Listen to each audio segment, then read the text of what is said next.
My name is Sloane Prescott, and at 31 years old, I have spent the better part of a decade fortifying the digital perimeters of Fortune 500 companies as a lead cybersecurity architect. Yet I never realized that the most dangerous breach would come from within my own bloodline. The betrayal didn't arrive with a grand gesture or a cinematic explosion, but rather with the cold, clinical dismissal of my entire existence delivered over a lukewarm cup of Earl Grey tea in my mother's pristine, white-marbled kitchen in Highland Park.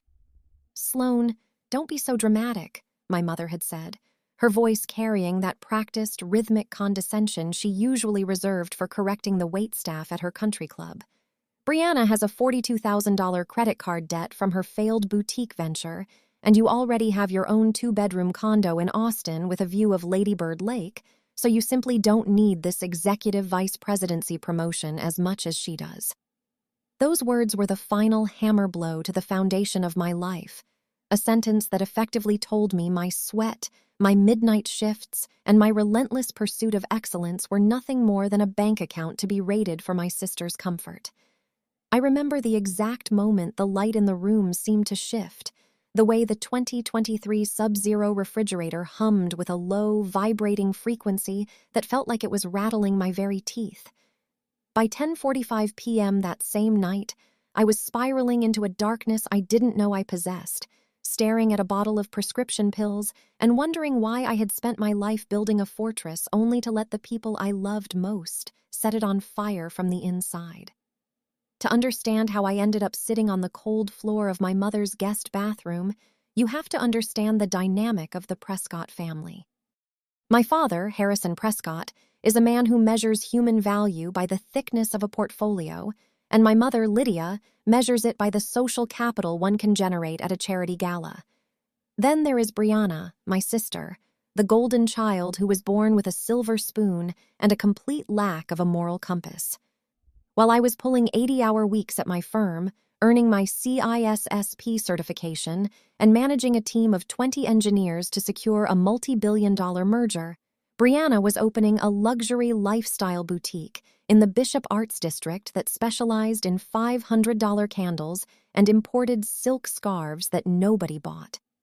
She had burned through her inheritance in 18 months, racking up $42,482 in high-interest debt on a platinum American Express card that my father had co-signed without a second thought. When the time came for the annual board meeting of our family's venture capital firm, where a new executive position had opened up with a base salary of $350,000 plus performance bonuses, I thought for once that my merit would actually matter. I had arrived at the house earlier that evening driving my 2024 slate gray Porsche Taycan, a vehicle I had purchased with my own hard-earned year-end bonus, feeling a sense of quiet pride that I had built my life without their handouts. I walked into the house wearing a tailored navy suit from Theory, carrying a leather portfolio filled with a 10-year projection and a comprehensive security audit for the family firm. I was prepared. I was professional. I was a stranger in my own home.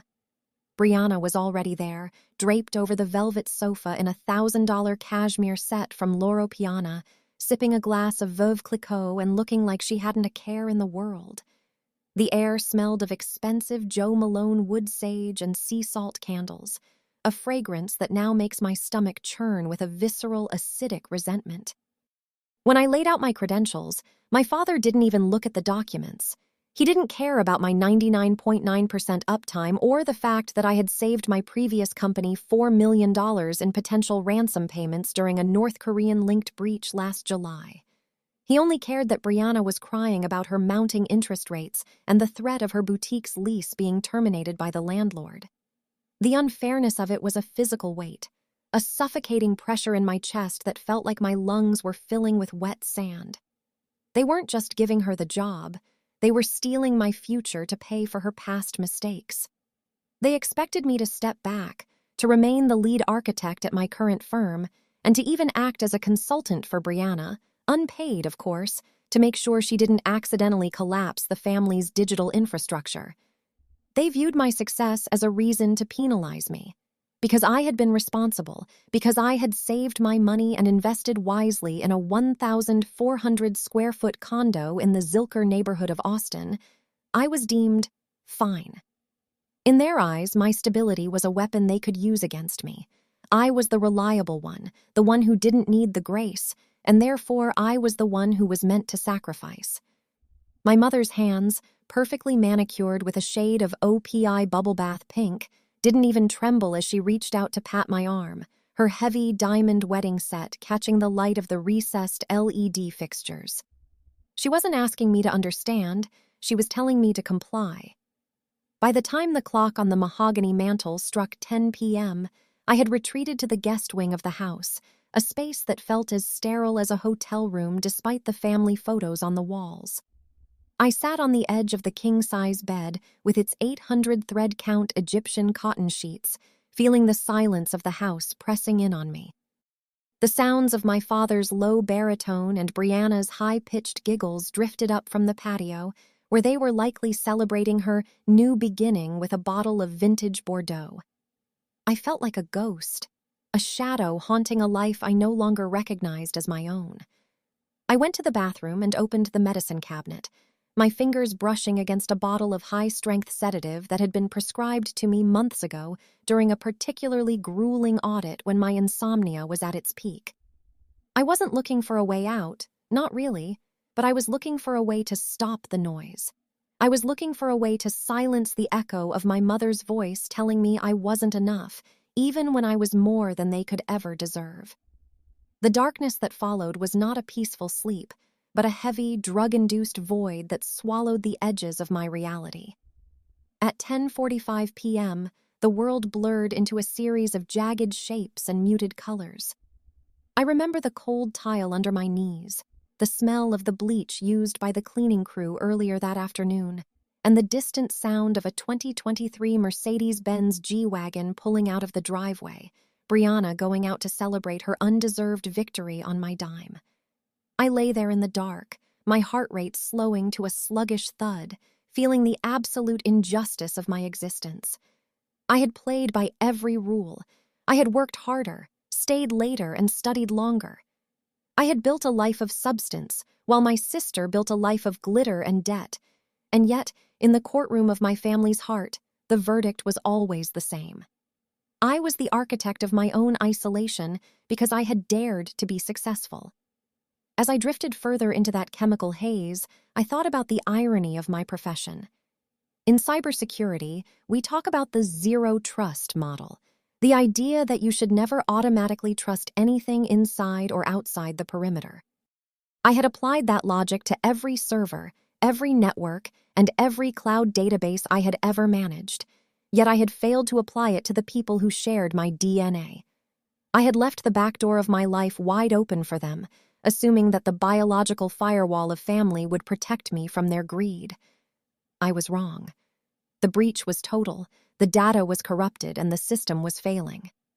I lay on that bathroom floor, a lead architect with a broken spirit, listening to the ticking of my Cartier tank watch, a gift to myself for a promotion I actually earned 3 years ago, and I realized that the Sloane Prescott who walked into this house was gone.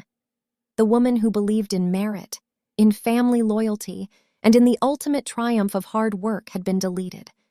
The fallout was only just beginning, but in that moment of drug-induced darkness, there was a strange, terrifying clarity. If they wanted to treat me like a stranger, if they wanted to treat my hard work as a communal resource to be plundered for the incompetent, then I would show them exactly what a stranger was capable of. They had forgotten that I was the one who built the systems they relied on. They had forgotten that I knew every password, every encryption key, and every vulnerability in the Prescott family's digital empire.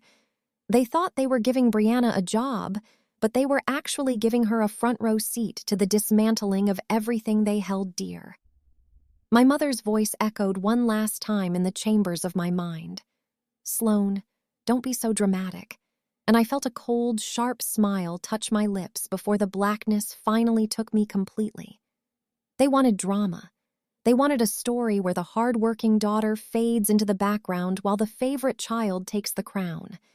But they forgot that architects don't just build. We also know exactly which support beams to pull to make the whole structure come screaming down. When I finally woke up the next morning, the sun was streaming through the frosted glass window of the bathroom, hitting the chrome fixtures of the walk-in shower with a blinding clinical light. My head throbbed with a rhythmic, pulsing ache, a reminder of the chemical escape I had attempted the night before. I looked at my reflection in the mirror, seeing the smudged mascara and the pale, hollow look of a woman who had reached her breaking point. I looked at the 2024 Rolex Lady Datejust on my wrist, the second hand sweeping smoothly, indifferently around the dial. It was 7:15 a.m. In 2 hours, the family would gather for a celebratory breakfast catered by a local French bakery, featuring $40 omelets and artisan pastries. They would expect me to join them, to smile, to offer Brianna my congratulations, and to begin the process of training my own replacement in the family heart.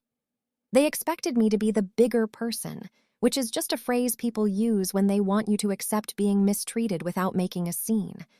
But as I washed my face with cold water, the freezing temperature shocking my system back into a state of high alert readiness, I knew that the Sloane they knew was dead. I was no longer a daughter or a sister in this house. I was a system administrator who had just identified a critical threat, and I was about to initiate a full-scale wipe.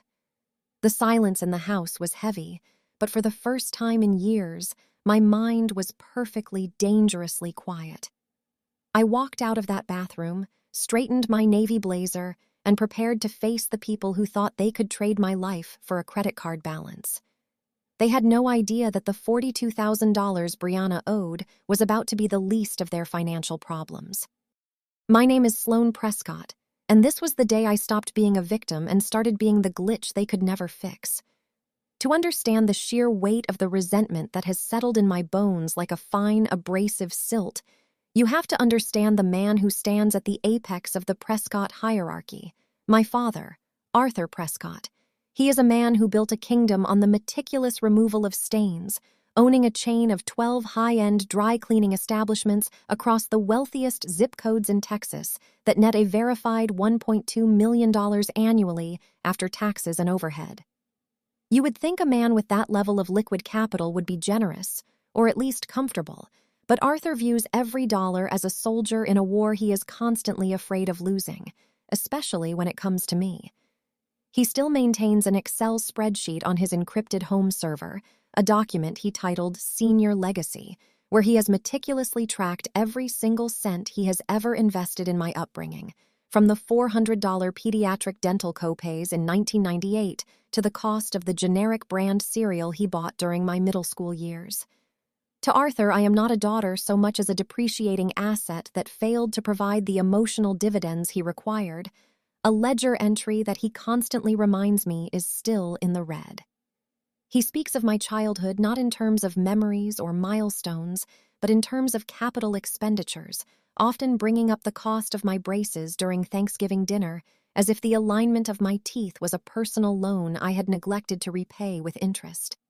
Then there is my sister, Brianna, who at 25 years old has successfully weaponized her incompetence into a full-time career as a professional socialite and family dependent. My parents didn't just pay for her education, they purchased it outright, cutting a check for $160,000 to a private liberal arts college so she could obtain a marketing degree that she now uses exclusively to select the most flattering filters for her Instagram photos. Brianna doesn't understand market segments or consumer behavior, but she understands exactly how to angle a smartphone to make her life look like a continuous loop of luxury and leisure. She moves through the world with the unearned confidence of someone who has never seen a past due notice or felt the cold panic of a declining credit card at a grocery store checkout.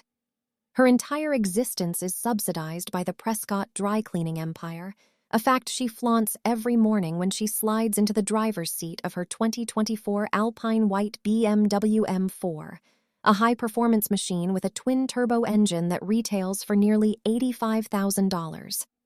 The car is technically leased through my father's primary corporation as a business expense, a tax-evading maneuver that Arthur justifies by claiming Brianna is the brand ambassador for the family business, despite the fact that she hasn't stepped foot in one of the cleaning facilities since she was 12 years old and complained that the smell of perchloroethylene ruined her hair. The contrast between our lives is not just a gap. It is a sprawling, jagged canyon that I have spent my entire adult life trying to bridge with nothing but my own grit. While Brianna was spending her weekends at Coachella or sunning herself on a yacht in Cabo San Lucas using my father's secondary credit card, I was working 60-hour weeks in the windowless server rooms of a cybersecurity firm, my eyes burning from the blue light of triple monitor setups. Every luxury I possess was bought with the currency of my own exhaustion. I don't drive an alpine white BMW with leather-stitched seats and a carbon fiber trim. I drive a 2022 Ford Maverick that I bought used from a dealership in North Austin after saving every quarterly performance bonus for 5 years. I remember the day I brought it home, the way the cactus gray paint looked under the fluorescent lights of my condo's parking garage, and the immense, quiet pride I felt knowing that my father's name was nowhere near the title. To Arthur and Brianna, the Maverick is a source of quiet embarrassment, a utilitarian vehicle that they refuse to let me park in the front driveway when they host their annual summer garden parties, fearing that a hybrid pickup truck might lower the property value or signal to the neighbors that the Prescotts aren't as wealthy as the manicured lawn suggests. The psychological toll of this disparity is a constant, low-grade fever that never quite breaks. I have watched my father hand Brianna the keys to a life she didn't build, while he simultaneously audits my grocery receipts if I ever dare to ask for a small favor. When I was finishing my master's degree in information security, I asked him for a short-term loan of $3,000 to cover a sudden medical bill after an emergency appendectomy at St. David's Medical Center. He didn't just say no, he opened his laptop and showed me the spreadsheet, pointing out that since he had paid for my undergraduate housing 10 years prior, I had already reached my lifetime cap for parental assistance. I sat there in his mahogany-paneled office, clutching my side where the surgical staples were still stinging, and watched him highlight a cell in the spreadsheet that tracked the inflation-adjusted cost of my 2011 graduation party.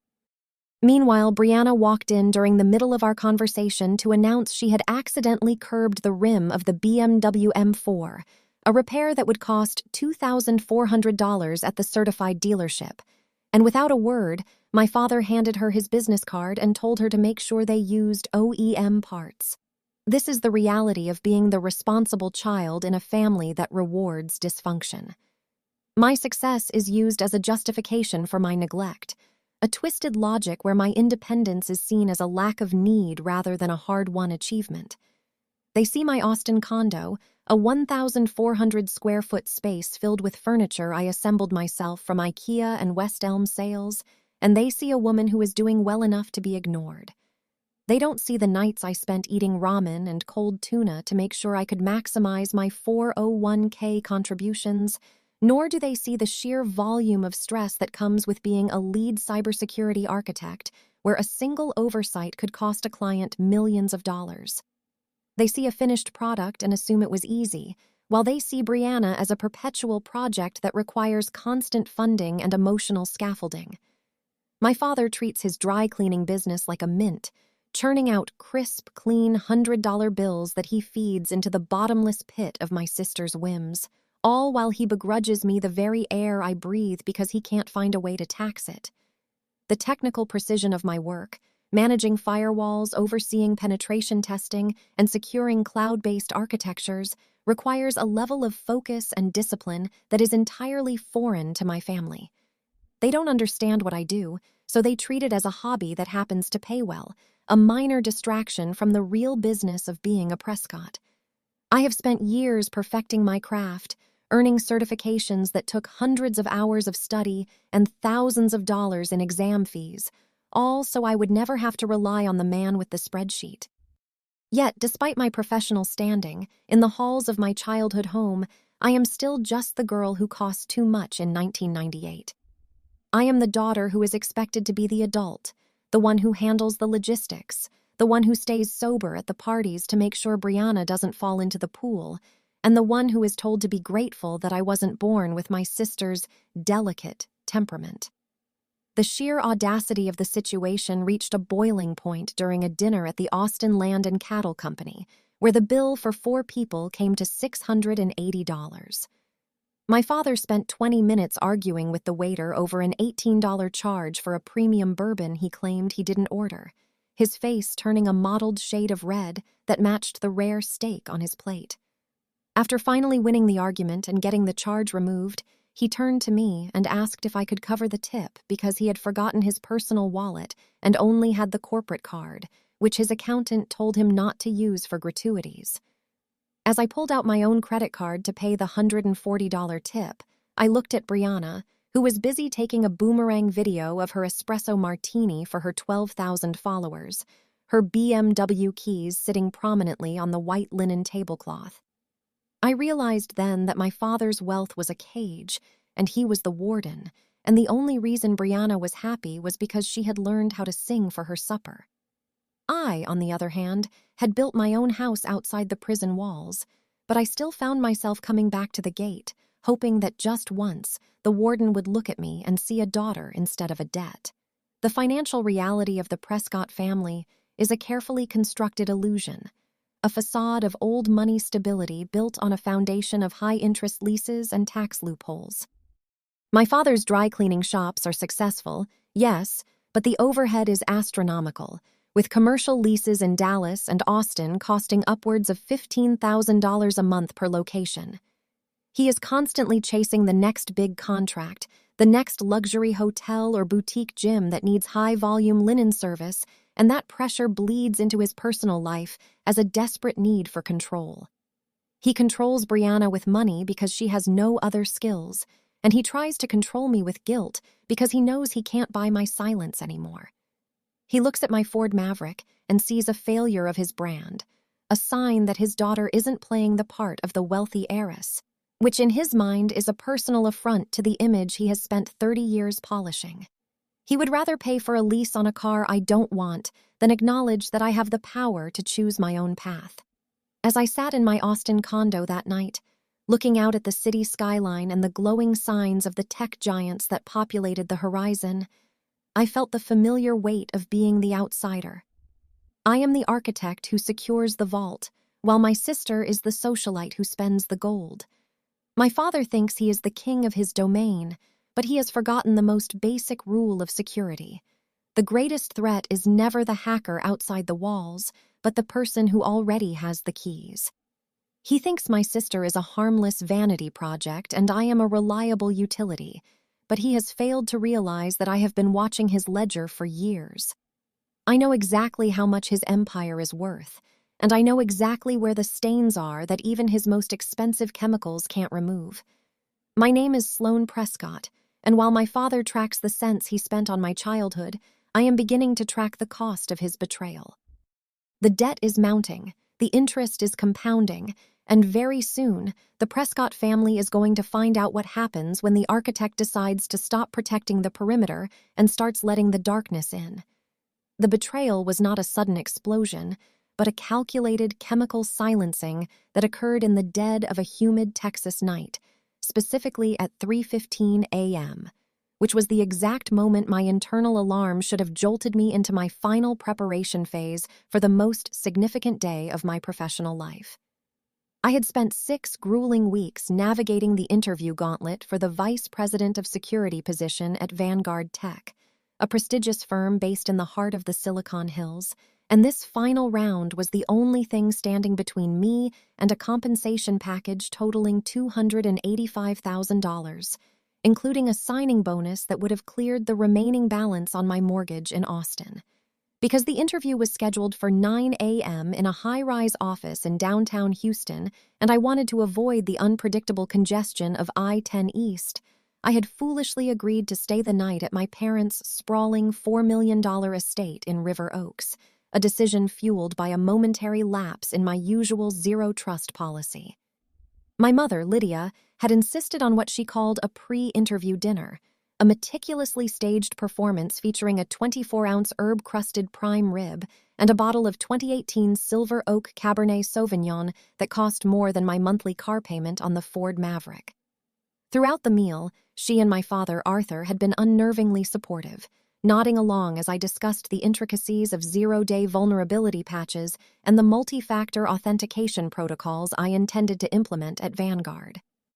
At approximately 9:30 p.m., as the evening was winding down and I was beginning to feel the nervous buzz of the upcoming morning, my mother stepped into the kitchen and returned with a steaming ceramic mug of what she described as her special blend of valerian and chamomile herbal tea, specifically designed to soothe the pre-interview jitters.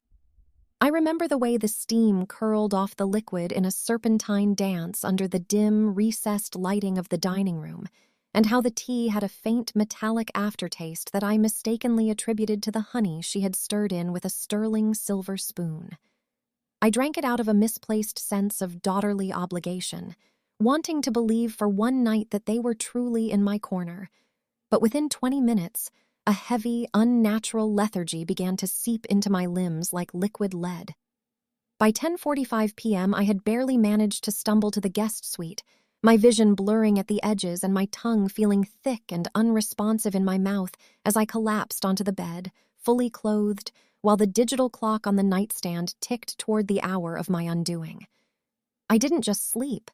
I was submerged in a chemical abyss, a drug-induced darkness that stripped away my agency and left me oblivious to the world around me while the very people who had raised me began their operation.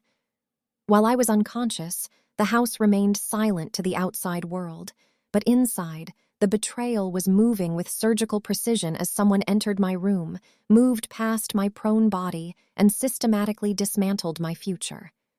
When my eyes finally forced themselves open, the first thing I felt was a searing, rhythmic throb behind my left temple and a sensation that my skull had been stuffed with dry, scratchy cotton. The sunlight was no longer the soft, golden hue of early morning, but a harsh, vertical glare that cut through the gaps in the heavy silk curtains, indicating that the morning was long gone. I fumbled for my phone on the nightstand, my fingers trembling with a cold, visceral dread as I tapped the screen to reveal the time in bold, unforgiving numbers: 11:50 a.m. The realization hit me like a physical blow to the stomach, a sickening lurch of adrenaline that fought against the lingering sedatives in my bloodstream as I realized I had missed the interview of a lifetime by nearly 3 hours. My lock screen was a graveyard of missed calls and increasingly frantic emails from the lead recruiter at Vanguard Tech, Mark Henderson, and the hiring manager, each notification a nail in the coffin of my career aspirations. I scrambled off the bed, my balance compromised by the lingering effects of whatever my mother had slipped into that tea, and lunged for my professional leather messenger bag that I had left by the mahogany desk. My heart stopped when I felt the weight of the bag. It was too light. The familiar, reassuring bulk of my 16-inch space gray MacBook Pro, a machine I had customized with 32 gigabytes of unified memory and an M2 Max chip for high-speed encryption tasks, was gone. The laptop wasn't just a piece of hardware. It was my life's work, containing my encrypted password vault, my portfolio of security architectures, and the administrative keys to several private servers I managed as a consultant. I tore through the room, checking under the bed, in the closet, and even behind the heavy velvet drapes, but the space where the laptop should have been was a mocking, empty void. Panic, sharp and cold, began to override the chemical fog as I realized this wasn't an accident or an oversleeping mishap. It was a coordinated strike. I threw open the heavy oak door of the guest suite and marched toward the main living area, my bare feet silent on the expensive Persian rugs, and I found my mother sitting in the sun-drenched breakfast nook, calmly scrolling through her iPad while sipping a fresh cup of coffee. She didn't even look up as I entered the room, her face a mask of practiced, serene indifference that made my blood boil with a fury I had never experienced. When I demanded to know where my computer was and why she had drugged me, she finally looked up with a look of feigned, patronizing concern, telling me that I had clearly been working too hard and that my body had simply shut down from the stress. She had the audacity to suggest that missing the interview was a blessing in disguise because a woman with my temperament wasn't suited for the high-pressure environment of an executive vice presidency at a firm like Vanguard. As she spoke, I heard the distinctive, high-pitched giggle of my sister Brianna coming from the back patio, followed by the sound of a familiar startup chime, the specific, resonant tone of a MacBook Pro.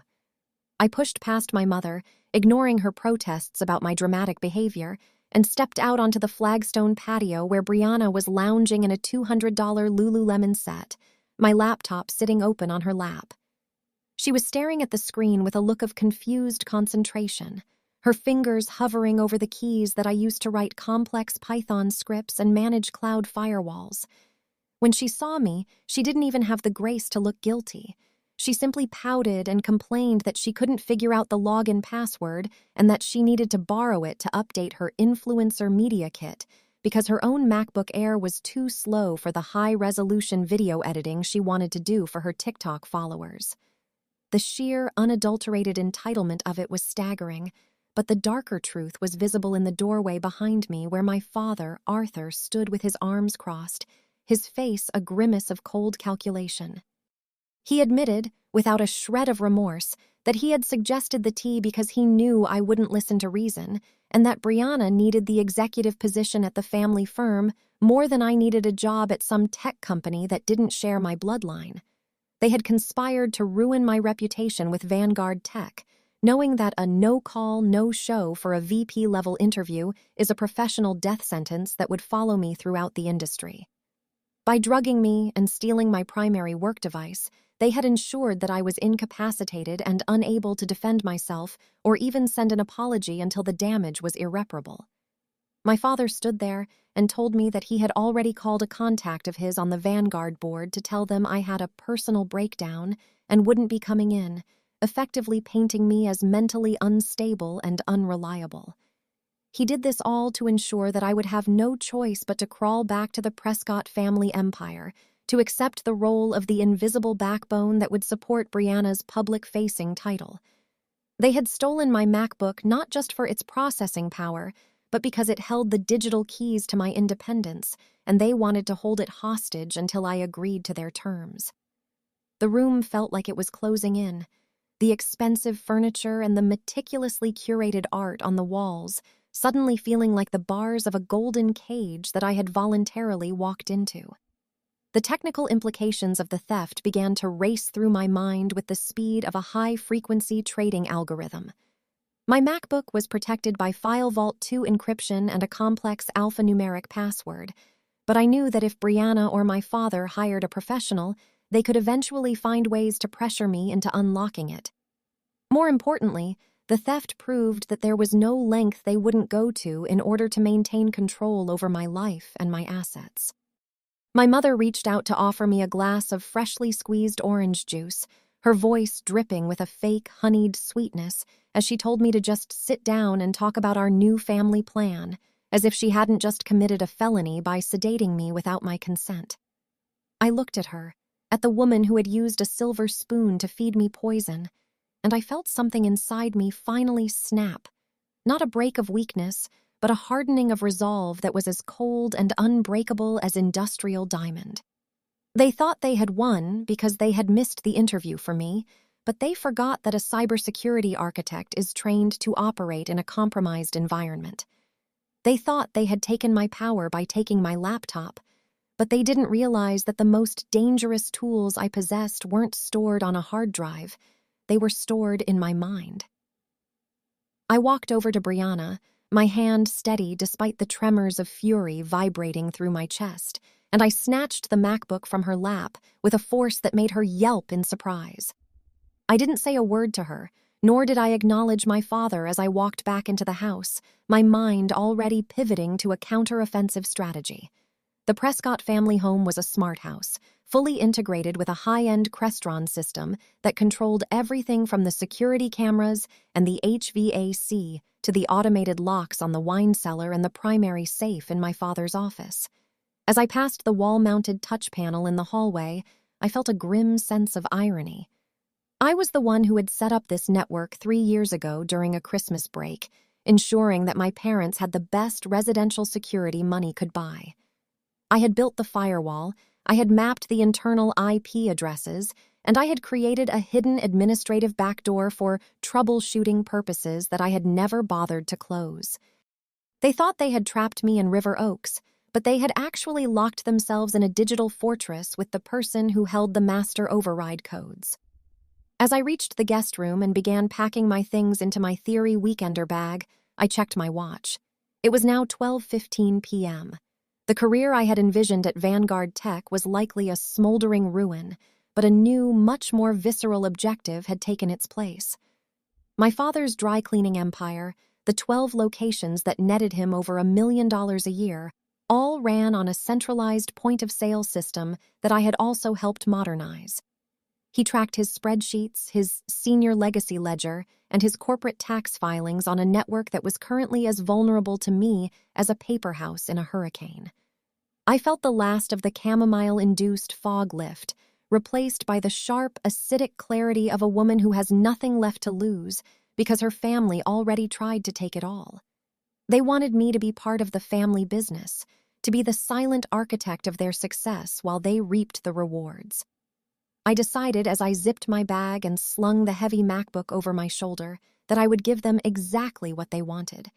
I would engage with the family business in a way they never anticipated. My name is Sloane Prescott, and while my parents were busy planning my recovery over lunch, I was already beginning the process of deauthorizing their entire lives.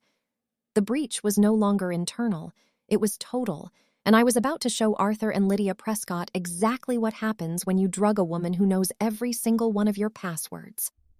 I stepped into the walk-in shower of the guest suite, a space clad in floor-to-ceiling Carrara marble that felt more like a tomb than a sanctuary, and I turned the heavy chrome handle until the water came out in a biting glacial spray. I sat on the cold stone floor with my knees pulled tightly to my chest, letting the freezing needles of water strike my face and shoulders for 40 consecutive minutes, a sensory overload designed to drown out the lingering, syrupy sluggishness of the sedatives. I didn't scream, and I didn't succumb to the hollow, performative hysterics my mother likely expected of me. Instead, I allowed the physical shock of the cold to sharpen my mind into a singular, crystalline point of focus. The steam from the previous night had long since dissipated, but the clarity that replaced it was far more dangerous, a cold-blooded realization that the people currently downstairs enjoying an artisanal brunch were not just biased or overbearing parents, but active conspirators in a criminal act.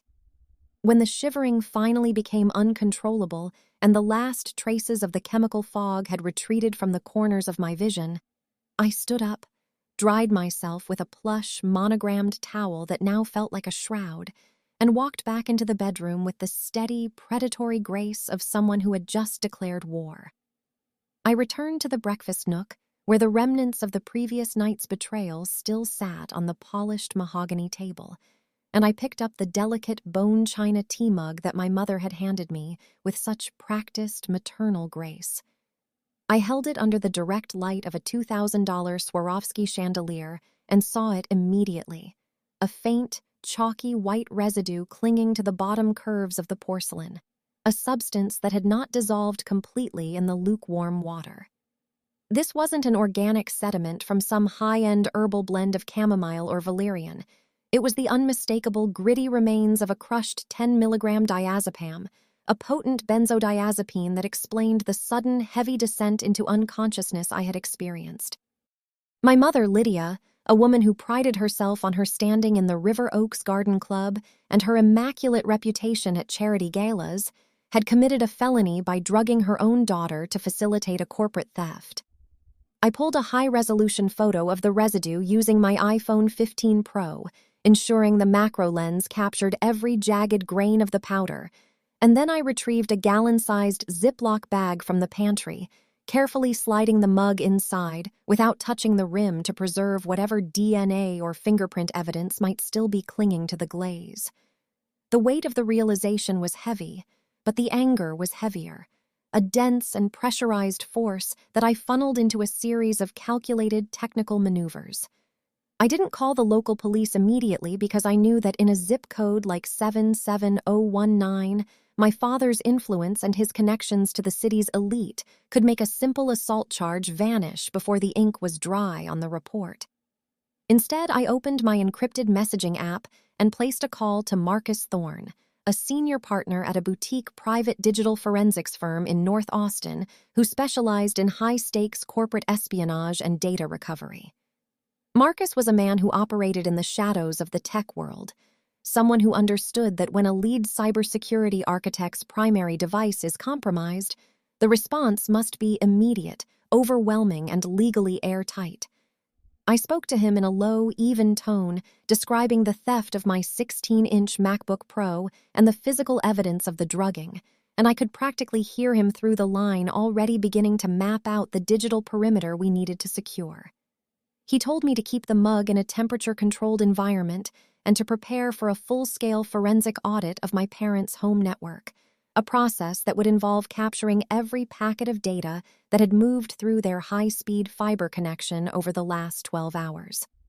As I spoke to Marcus, I moved through the guest room with a clinical efficiency, packing my belongings into my leather Toomey suitcase and ensuring that I hadn't left a single trace of my presence behind. I looked at the 2024 Rolex on my wrist and noted that it was now 12:55 p.m., and while the physical world of River Oaks was quiet and sun-drenched, the digital world I inhabited was already beginning to scream with the alerts I was triggering. I knew that my father, Arthur, had likely already accessed my laptop or handed it over to one of his IT lackeys from the dry cleaning chain to try and bypass the biometric locks.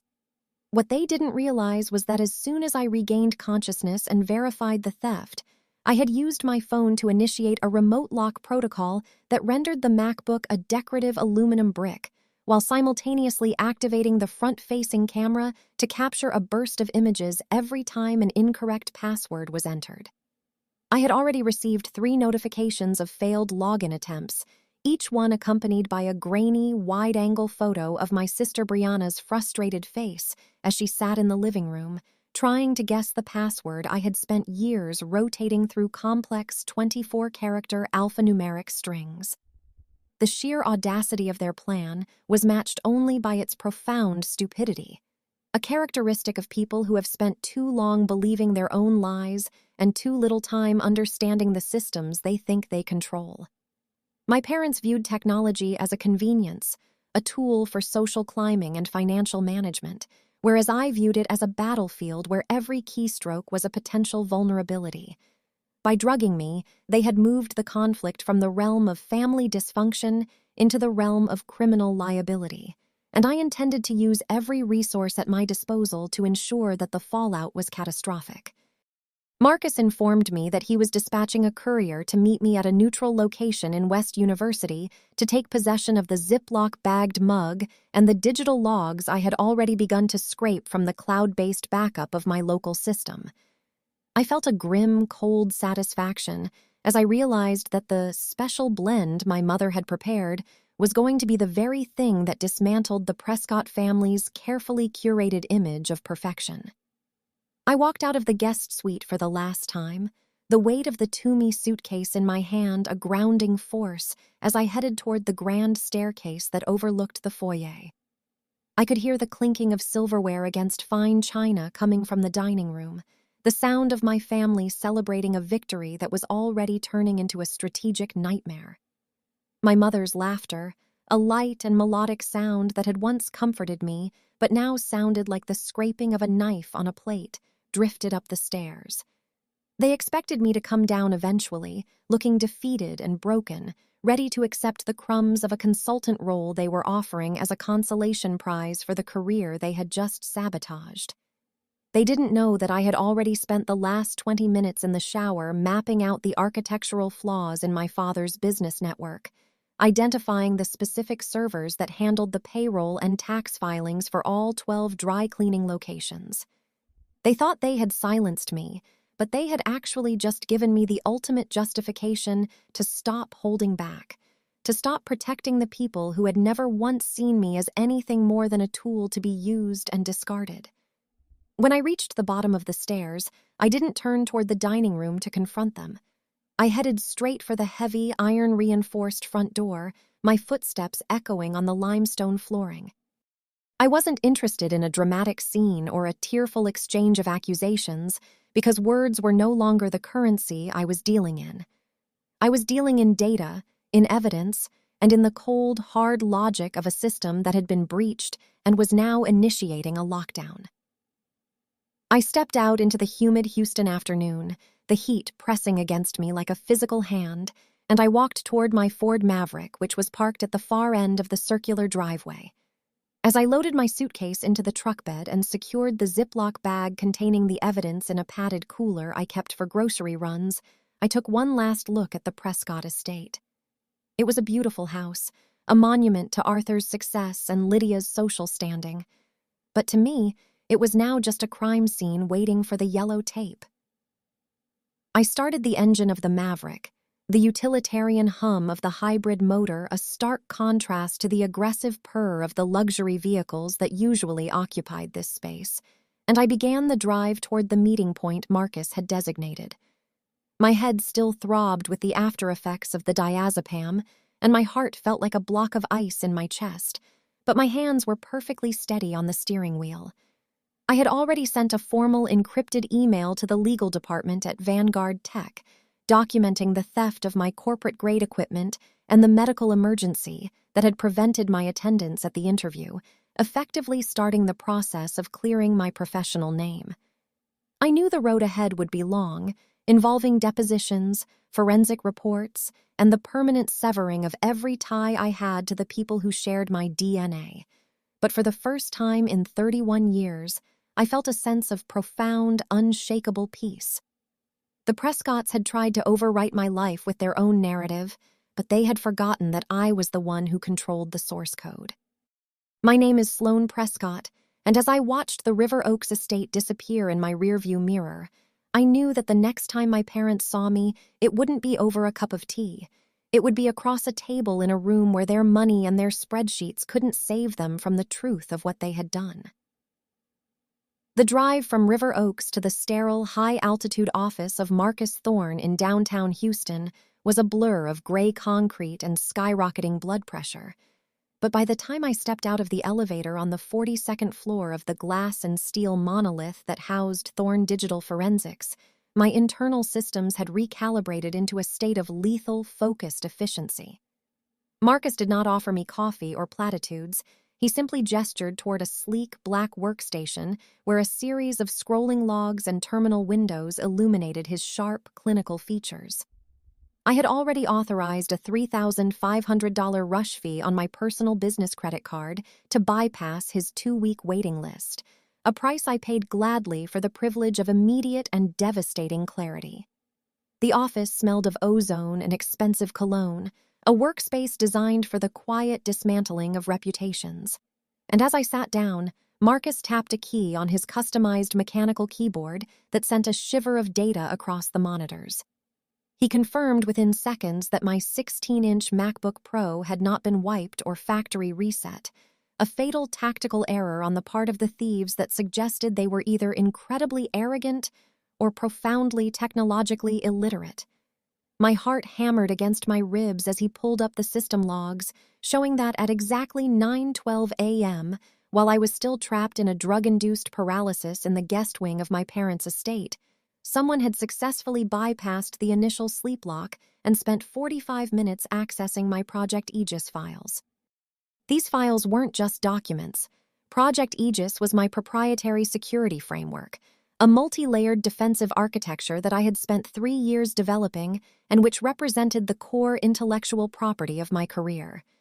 The digital footprints were undeniable and sickeningly familiar, as Marcus pointed to the originating IP address for the session, which matched the static fiber optic connection assigned to Arthur and Lydia Prescott's River Oaks residence. The betrayal was no longer a theory or a feeling. It was a string of numbers and a logged timestamp that proved my parents' home had become a laboratory for corporate espionage directed against their own daughter. But the definitive proof, the absolute kill shot that Marcus had retrieved through a specialized subpoena-level request to the Nest Cloud servers, was far more visceral than a line of code. He rotated the secondary monitor toward me and hit play on a high-definition video feed from the interior hallway of my parents' home, the night vision green tint of the footage giving the scene a ghostly, predatory quality. The timestamp in the corner read 2:14 a.m., the exact window when the diazepam would have been at its peak concentration in my bloodstream, rendering me completely defenseless. The camera, positioned perfectly above the mahogany console table, captured the heavy oak door of my guest suite swinging open with a slow, cautious deliberation. My sister Brianna stepped into the frame, her face illuminated by the blue glow of her own smartphone as she looked over her shoulder toward my parents' primary suite at the end of the hall. She wasn't wearing her usual silk pajamas or influencer brand loungewear. She was wearing a dark, oversized hoodie and leggings, her movements jerky and frantic as she slipped into my room. 3 minutes later, the footage showed her emerging from the suite, and my stomach turned a slow, sick somersault as I saw what was tucked under her arm. She wasn't just carrying my MacBook Pro with its distinctive space gray finish and the subtle carbon fiber skin I had applied to the lid. She was also clutching my $200 hand-stitched leather portfolio from Shinola. That portfolio contained my physical backup keys, my handwritten architectural diagrams, and the notarized intellectual property agreements for every contract I had ever signed. Brianna didn't look like a sister in that footage. She looked like a common thief, a digital scavenger picking over the bones of a life she was too lazy to build for her own self. She paused for a moment in the hallway, adjusting her grip on my stolen property, and the high-resolution camera caught a clear, unobstructed view of her face, a mask of greedy, childish excitement that made me want to reach through the screen and physically reclaim what was mine. Marcus leaned back in his ergonomic chair, his eyes fixed on me with a neutral, professional curiosity as he asked me how I wanted to proceed with the evidence he had just cataloged and secured on a read-only forensic drive. The technical reality of the situation was that Brianna had not only committed a felony theft of property valued at over $5,000, but by accessing Project Aegis, she had technically engaged in the unauthorized access of a protected computer system, a violation of the Computer Fraud and Abuse Act. Because Project Aegis was registered to my professional LLC and contained sensitive security data for third-party clients, her 45-minute excursion into my files had elevated this from a family squabble to a federal offense. I looked at the frozen frame of my sister clutching my life's work like a trophy, and I realized that my father, Arthur, had likely been the one standing over her shoulder at 9:12 a.m., directing her on which folders to open and which files to copy onto a thumb drive. They weren't just trying to help Brianna with her new job. They were attempting to strip mine my brain, to steal the proprietary framework that made me the lead architect they were currently trying to replace. The sterile air of the office felt suddenly cold, but my mind was operating at a frequency of pure white-hot calculation as I instructed Marcus to prepare a comprehensive forensic report, including the IP logs, the Nest footage, and a detailed list of every file that had been touched during the unauthorized session.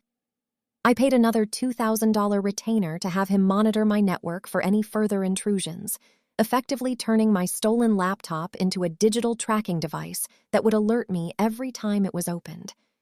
I knew that Arthur would likely try to use the Project Aegis framework to bolster the Prescott family firm's security profile, or worse, sell parts of it to his associates to recoup the $42,000 debt Brianna had accumulated. They viewed my intellectual property as a family asset, a communal resource they could seize simply because they had provided the tea and the room where it was stored. As I left the office, the Houston skyline was beginning to glow with the orange and purple hues of a sunset I barely noticed, my thoughts already pivoting to the next phase of the counter-operation. I sat in my Ford Maverick in the parking garage, the silence of the cabin a stark contrast to the digital chaos I was about to unleash, and I pulled out my phone to check my personal banking and server alerts. My father's dry cleaning empire ran on a centralized database that I had personally hardened 2 years ago, a system that managed the sensitive credit card information and personal data of over 15,000 high-net-worth individuals across North Texas. I had built that system to be impenetrable to outside threats, but I had left myself a series of administrative ghost accounts hidden deep within the kernel of the operating system that would allow me to bypass every firewall and encryption layer he had in place. If they wanted to play games with proprietary data and stolen identities, I would show them what a real breach looked like from the inside out. I looked at the Ziploc bag containing the tea mug sitting on the passenger seat, the white residue of the diazepam a silent witness to their desperation. The technical specifications of the Prescott network were etched into my memory like a circuit board, and as I started the engine of the truck, I felt a strange, cold sense of liberation. By stealing my laptop and my portfolio, they had removed the final barrier of my loyalty, the last lingering thread of daughterly guilt that had kept me from seeing them for what they truly were. They were not a family.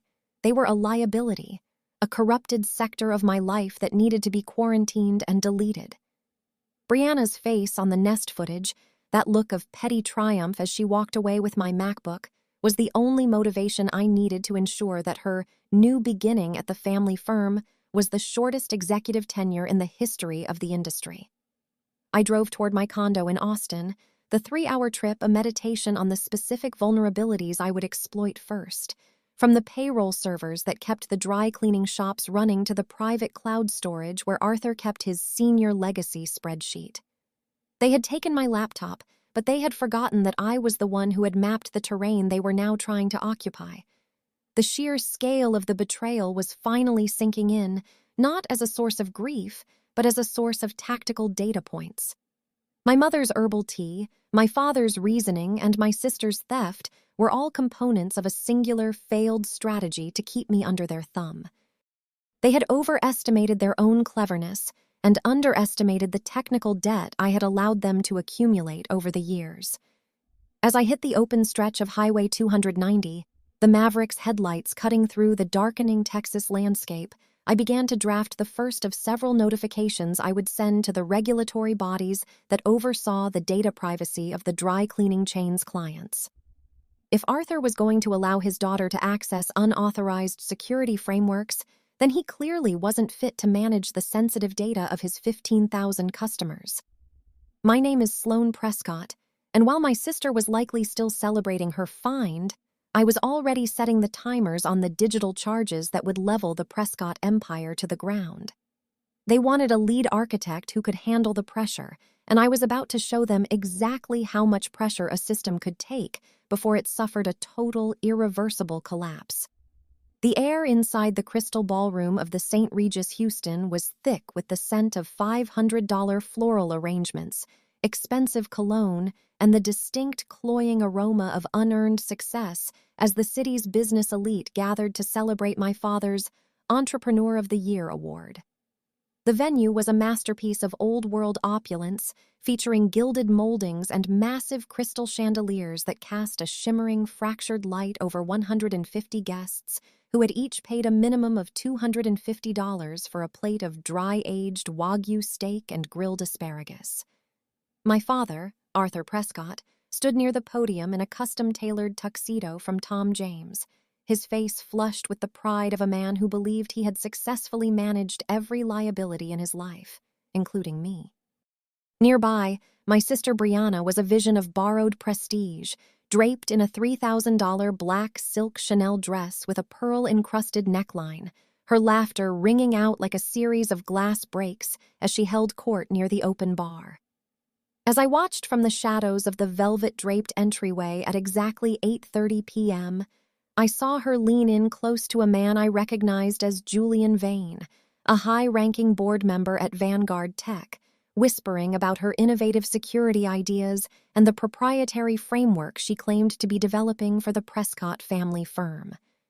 I walked into the center of the ballroom with a measured, stone-faced stride that felt as heavy and inevitable as a tectonic shift, my heels clicking rhythmically against the polished white oak floors.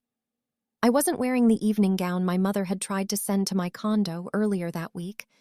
I was wearing a charcoal gray power suit from Armani, and in my right hand, I carried a slim, brushed aluminum briefcase that felt like a localized center of gravity. Inside that briefcase was the complete Thorn digital forensics report, the high-definition stills from the Nest camera showing Brianna's midnight theft, the lab analysis of the diazepam residue from my tea mug, and a signed statement from the Houston Police Department's cybercrime division. I didn't seek out a drink or a greeting. I walked directly toward the head table where my mother, Lydia, was currently basking in the reflected glow of my father's professional accolades, her diamond earrings catching the light as she toasted to their shared legacy. When she saw me, her smile didn't reach her eyes, which darted nervously toward the briefcase as if she could sense the radioactive truth contained within its metallic shell. The room didn't fall silent immediately, but a ripple of uneasy curiosity followed me as I approached the podium where my father was about to begin his acceptance speech. He looked at me with a mixture of annoyance and poorly concealed fear, his hand gripping the microphone so tightly that his knuckles turned the color of the white linen tablecloths. He leaned away from the mic and hissed under his breath that I was being dramatic and that this was his night, but I didn't stop until I was standing less than 3 feet away from him, the aluminum briefcase resting on the edge of the speaker's stand. I looked past him to Brianna, who had stopped her flirtatious conversation with the Vanguard board member, her face turning a sickly, ashen shade of gray that even her expensive foundation couldn't mask. She knew exactly what was in that briefcase, and she knew that the 45 minutes she had spent browsing my Project Aegis files were about to become the most expensive mistake of her pampered life. I didn't raise my voice, but I spoke with a clinical, terrifying clarity that cut through the low-frequency hum of the room's ambient jazz. I told my father that his Entrepreneur of the Year award was built on a foundation of felony assault and corporate espionage, and that while he was busy tracking the cents he invested in my childhood, he had failed to account for the cost of a federal prison sentence. I opened the briefcase with 2 sharp, metallic clicks that sounded like gunshots in the sudden hush of the ballroom, and I began to distribute the high-resolution photos of Brianna entering my room at 2:14 a.m. directly onto the head table. I placed a copy of the toxicology report next to my mother's glass of vintage Bollinger, watching as her hand began to tremble so violently that the champagne spilled onto the pristine white silk of her tablecloth.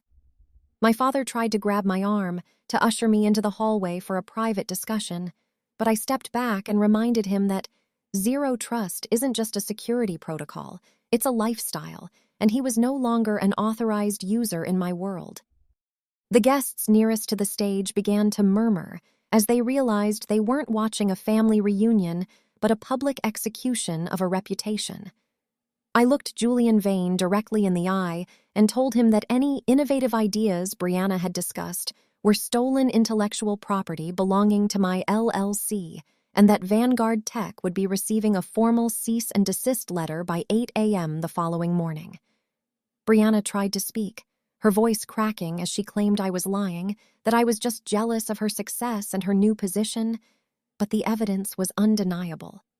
The photo of her clutching my 16-inch MacBook Pro and my leather portfolio was clear enough for everyone at the table to see the serial numbers. I watched the realization dawn on my father's face, the realization that his dry cleaning empire, his 12 locations netting over $1 million a year, and his standing in the community were all about to be consumed by the very fire he had helped light in that River Oaks kitchen. The technical precision of my revenge was far more extensive than a few paper reports, however. As I stood there, my phone vibrated in my pocket, a signal from the remote script I had set to execute the moment I entered the Crystal Ballroom's geofence. While my father was staring at the police statement, the centralized point-of-sale system for every Prescott dry cleaner's location in the state was undergoing a mandatory security lockdown, initiated by the administrative ghost accounts I had hidden years ago. The payroll for his 65 employees was frozen, the customer databases were encrypted with a key only I possessed, and the corporate tax filings he had meticulously manipulated were currently being forwarded to a secure server at the IRS.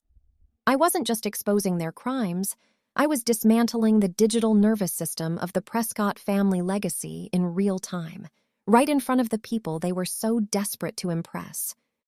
My father reached for the microphone to try and salvage the evening, but I simply smiled and informed him that the network was already offline and that his corporate credit cards would be declined before he could even pay for the valet parking. The sheer, unadulterated injustice of the last decade seemed to evaporate in the frigid air of the ballroom, replaced by a sense of profound, objective balance. I watched my mother pull her pashmina tighter around her shoulders, as if she could feel the cold front I had brought with me, her eyes darting around the room at the people who were now whispering and pulling out their own phones to record the scene. They were the city's elite, the people who valued appearances above all else, and they were watching the Prescott name be dragged through the very dirt Arthur had spent 30 years trying to clean. Brianna had retreated toward the exit, her $3,000 dress snagging on a chair as she tried to flee the judgmental stares of her peers. But I knew the police were already waiting for her in the lobby to discuss the unauthorized access and the theft of $5,000 worth of professional equipment. There would be no Instagram filters for the mugshot she was about to take, and no amount of social capital would pay the legal fees for a federal cybercrime defense. I turned back to my father, who was now leaning against the podium for support, his face a map of ruin and disbelief. I told him that the senior legacy spreadsheet he had kept to track my value was finally closed, but that he had significantly underestimated the interest. By attempting to steal my future to pay for Brianna's past, he had ensured that neither of them would have a place in the industry I had mastered. I picked up my aluminum briefcase, snapped the latches shut with a finality that felt like a period at the end of a long, painful sentence, and I prepared to leave the ballroom. I didn't need to stay for the dessert or the speeches because the only story that mattered had already been told. The Prescotts had treated me like a line item to be managed, a resource to be exploited, and a daughter to be silenced, but they had forgotten that I was the lead architect of the very walls they thought would protect them. As I walked back through the crystal ballroom, the path clearing before me like the Red Sea, I felt a strange, quiet sense of pride in my used Ford Maverick waiting in the parking garage. It was a vehicle bought with honest work, a life built on merit, and a future that no one could take away because I was the only one who held the encryption keys. I passed the Vanguard Tech board member, who gave me a sharp, respectful nod, a nod that suggested my reputation as a cybersecurity architect had not only survived the sabotage, but had been forged into something much harder and more resilient. I stepped out of the St. Regis into the cool Houston night, the humidity finally lifting to reveal a clear, starlit sky, and I felt the weight of my family's expectations fall away from my shoulders like a discarded coat. My name is Sloane Prescott, and while my father was inside trying to explain why his business was collapsing and his daughter was in handcuffs, I was already looking toward the horizon. The trap had worked perfectly, not because I was cruel, but because I was thorough. I had provided the Prescott family with every opportunity to be better, to be fair, and to be a family, but they had chosen the path of the breach. In the world of cybersecurity, we say that a system is only as strong as its weakest link, and in the Prescott empire, the weakest link had always been the greed and entitlement of the people at the top. As I started the engine of my truck and pulled away from the curb, I saw the blue and red lights of the police cruisers reflecting in the glass of the hotel's entrance, a fitting neon tribute to the end of an era. I was driving back to Austin, back to my condo, and back to a career that was now more secure than it had ever been. I had lost a family, perhaps, but I had gained something much more valuable, the absolute certainty that I would never again be the victim of someone else's incompetence. Family isn't blood. Family is the trust you build and the integrity you maintain when no one is watching. And for the first time in 31 years, I was exactly where I was meant to be. Outside the perimeter, looking in, and completely, beautifully free. The rhythmic, self-congratulatory applause for my father was still echoing off the gold-leafed ceiling of the crystal ballroom when I decided that the time for quiet observation had officially ended. I did not wait for the tuxedoed servers to navigate the room with the final dessert course of flourless chocolate torte and raspberry coulis. nor did I wait for the polite cues of the evening's program.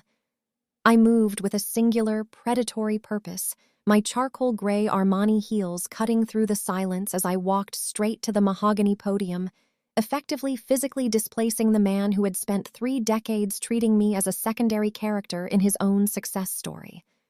I reached out and adjusted the microphone with a cold, metallic click that sent a low-frequency hum through the high-end Bose surround sound system, and I looked out at the sea of bewildered, wealthy faces, the city's business elite, the politicians, and the socialites who had all gathered to toast to Arthur Prescott's integrity.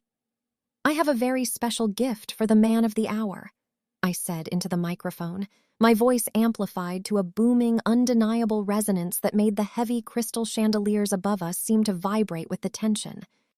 My father stood frozen beside me, his hand still half raised in a wave of feigned humility, his face a mottled mask of confusion and growing dread as I reached into my slim aluminum briefcase and withdrew the primary data cable for the ballroom's integrated projection system.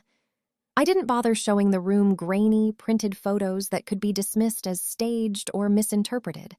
Instead, I used my administrative override to hijack the 2 massive 12-foot LED screens that normally displayed the Prescott Dry Cleaners corporate logo and a slideshow of my father's charitable contributions.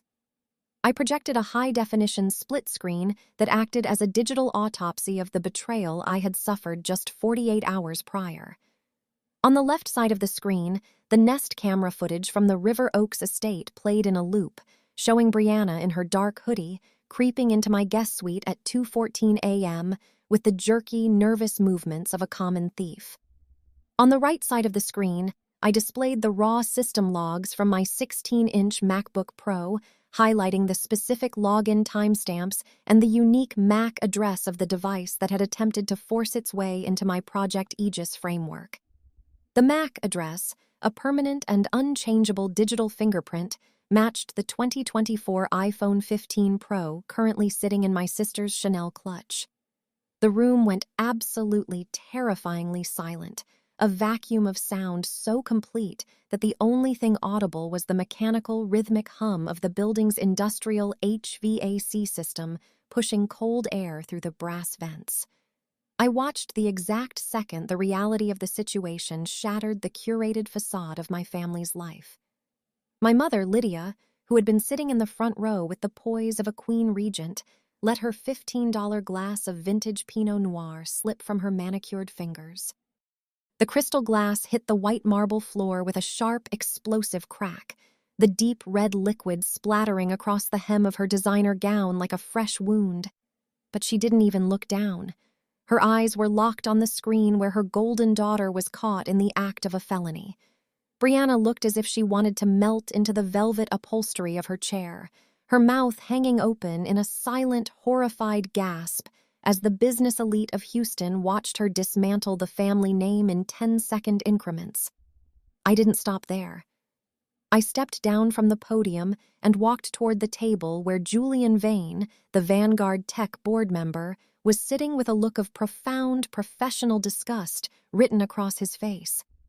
I reached into the briefcase and handed him a heavy, tabbed folder bound in professional blue cardstock, the weight of the paper a physical manifestation of the decade of work I had put into my career. "The ideas my sister pitched to you earlier tonight, the innovative security ideas she claimed to have developed for the family firm, are my exclusive intellectual property," I told him, my voice steady and devoid of any tremor of emotion.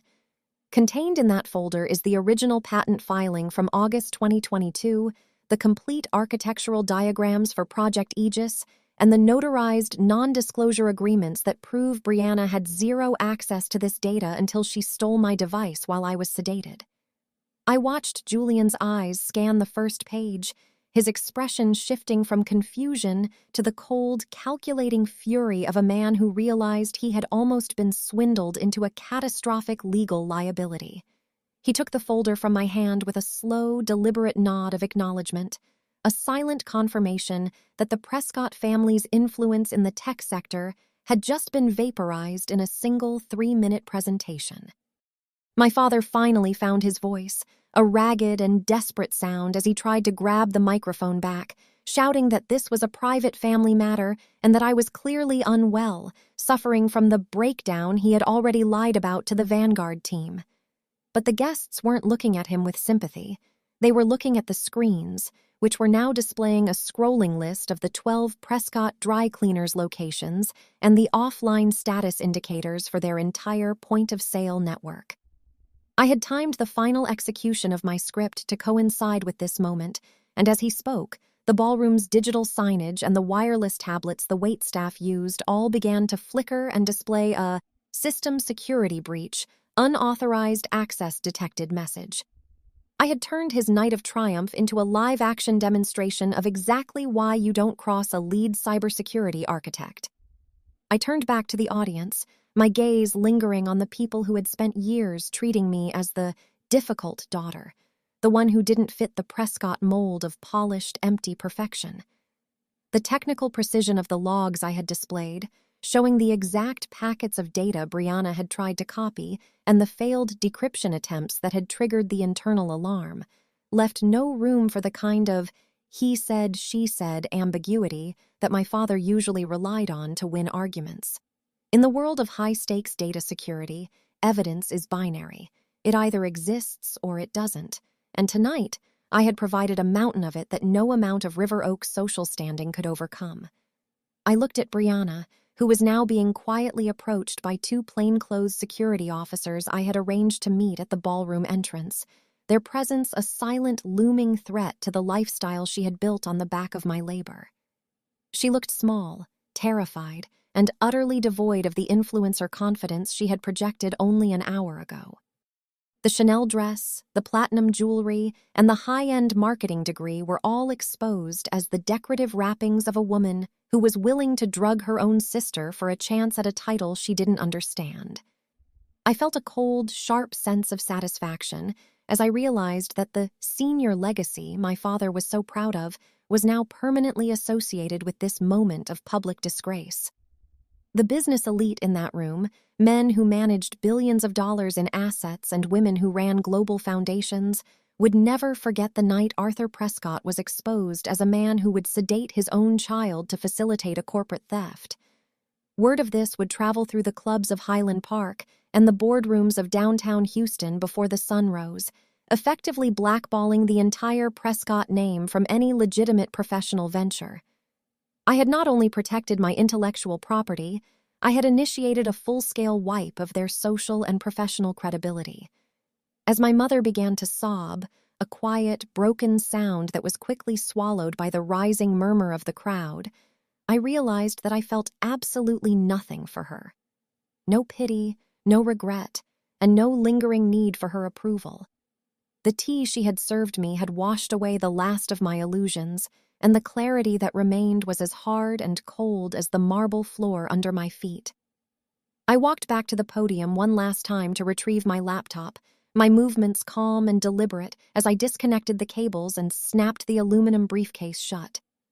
My father was staring at me, his mouth moving but no sound coming out, as if the sheer scale of the destruction I had unleashed had short-circuited his ability to process reality. I leaned in close to him, far away from the microphone, and whispered 5 words that I knew would haunt him for the rest of his life. "The debt is paid, Dad." I didn't wait for a response, and I didn't look back as I turned and walked out of the crystal ballroom, the path clearing before me like a wake behind a ship. The security guards were now escorting a hysterical Brianna toward the service elevators, and the ballroom was a scene of chaotic, whispered conversations and frantic texting as the guests scrambled to distance themselves from the imploding Prescott empire. When I reached the lobby of the St. Regis, the humid Houston air hit me with a familiar weight, but for the first time in my life, I didn't feel the suffocating pressure of my family's expectations. I walked to the valet stand and handed the attendant my ticket, my hands perfectly steady as I waited for my cactus-gray Ford Maverick to be brought around. The luxury SUVs and the sleek German sedans that surrounded me felt like the relics of a world I no longer inhabited, a world built on appearances, debt, and the systematic exploitation of the reliable few. As I climbed into the driver's seat of my truck, the smell of the cloth interior and the utilitarian layout of the dashboard felt like home.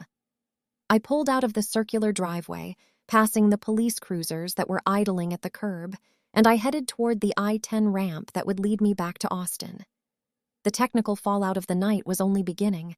I knew that by Monday, my father's dry cleaning business would be facing a series of catastrophic audits, and that his clients would be fleeing to competitors as the news of the data breach spread. Brianna would be facing a long, expensive legal battle that his corporate insurance would likely refuse to cover due to the criminal nature of her actions. My mother would find her calendar suddenly empty of the charity lunches and garden parties that were her only source of identity. I had dismantled the fortress they built with my sweat, and I had done it with the very tools they tried to steal from me.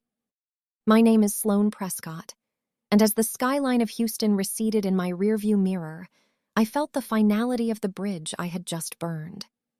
I had spent 31 years trying to be the daughter they wanted, the architect of their security, and the silent savior of their failures. But tonight, I was the one who had finally successfully breached the system.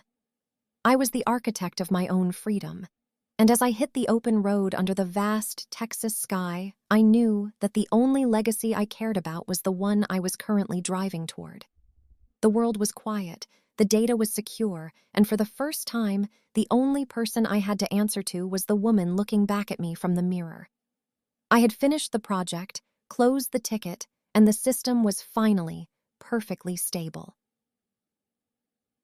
The cold, clinical aftermath of the crystal ballroom execution settled over my life with the finality of a hard drive wipe, and by 8 a.m. on Monday morning, the digital and social architecture of the Prescott family had suffered a total, irreversible structural failure. I was sitting in a corner booth of a quiet, nondescript diner on the outskirts of Austin, my 2022 Ford Maverick parked within my direct line of sight, when the first wave of notifications began to flood my encrypted communication channels. Vanguard Tech had not merely rescinded their interest in Brianna. The legal department, led by a team of high-stakes litigators who do not tolerate intellectual property theft, had issued a formal lifetime ban on Brianna Prescott, ensuring she would never again set foot in a technology firm or a corporate boardroom within the state of Texas. The board member I had handed the folder to, Julian Vane, had evidently wasted no time in reviewing the 2022 patent filings and the digital forensics report, because the internal memo leaked to industry insiders described my sister's actions as a sophisticated attempt at corporate espionage that had been neutralized with extreme prejudice. Brianna, the woman who had spent 25 years believing that a marketing degree and a Chanel dress were a substitute for character, was now a pariah in the only world she had ever aspired to join, her reputation shredded more thoroughly than the delicate silk of the gown she had worn to her father's disgrace. The fallout for my father, Arthur Prescott, was even more catastrophic, hitting him exactly where it hurt most, the meticulous million-dollar ledger he had prioritized over his own flesh and blood. Because the video of my presentation, specifically the footage of the diazepam-drugged tea and the Nest camera evidence, had gone viral among the Houston business elite via several dozen private WhatsApp groups and social media stories, the Entrepreneur of the Year award had been revoked before the cleaning crew had even finished mopping up the wine my mother had spilled. By Monday afternoon, the corporate legal teams for 3 of the largest luxury hotels in the Hyatt and Marriott portfolios had sent formal notices terminating their multi-year linen service contracts with Prescott Dry Cleaners. They cited the moral turpitude and ethical conduct clauses that I had insisted be standard in high-end service agreements back when I was still helping Arthur manage his business risks, a poetic irony that I savored with a bite of lukewarm toast. Without those high-volume hospitality contracts, which accounted for nearly 40% of his annual $1.2 million net profit, his empire was no longer a kingdom. It was a sinking ship with a massive, unfixable hole in the hull. He had spent my childhood tracking every cent he invested in me, and now he was watching millions of dollars in future revenue evaporate because he hadn't accounted for the cost of a daughter who finally knew her own worth. I did not stick around to watch the slow-motion car crash of their bankruptcy or the inevitable legal proceedings that would follow the police report I had filed for the theft of my 16-inch MacBook Pro and the medical assault. Instead, I moved with the calculated efficiency of a woman who was deauthorizing every legacy user in her life, securing a high-security apartment in a premium high-rise in downtown Austin that featured triple-redundant biometric locks, facial recognition entry, and 24-hour on-site security personnel. I went to the Travis County Courthouse and initiated the process to legally change my name, shedding the Prescott identifier like a corrupted skin and choosing a new surname that carried no history of betrayal or spreadsheets. My parents tried to contact me, of course. My phone log showed 17 missed calls from my mother between 2 a.m. and 4 a.m. on Sunday, and my father had sent a 3-paragraph email that began with a half-hearted apology and ended with a desperate request for the administrative override codes to his point-of-sale system. I didn't respond to either of them, nor did I feel the familiar, sickening pull of guilt that had dictated my actions for 31 years. I simply highlighted their contact information and hit the delete button, watching as the blue contact deleted banner flashed across my screen for a fraction of a second before vanishing into the digital void. The transition to my new role at Vanguard Tech was seamless, despite the chaos of the preceding week, as the firm had offered me a revised contract with a base salary of $285,000, a significant equity stake, and a mandate to build the most robust security architecture in the industry. I walked into my new office on Tuesday morning wearing a suit that I had bought for myself, carrying a new laptop that had never been touched by my family, and I felt a sense of profound, unshakable alignment. I no longer had a family in the traditional biological sense of the word, but as I looked out the window at the sprawling Austin skyline, I realized that I had finally achieved the zero-trust environment I had been trying to build my entire life. My soul was no longer for sale to the highest bidder of guilt or the most persuasive architect of gaslighting, and the peace that came with that realization was worth more than any inheritance or social standing my father could have ever promised. I was no longer an asset to be managed or a liability to be hidden.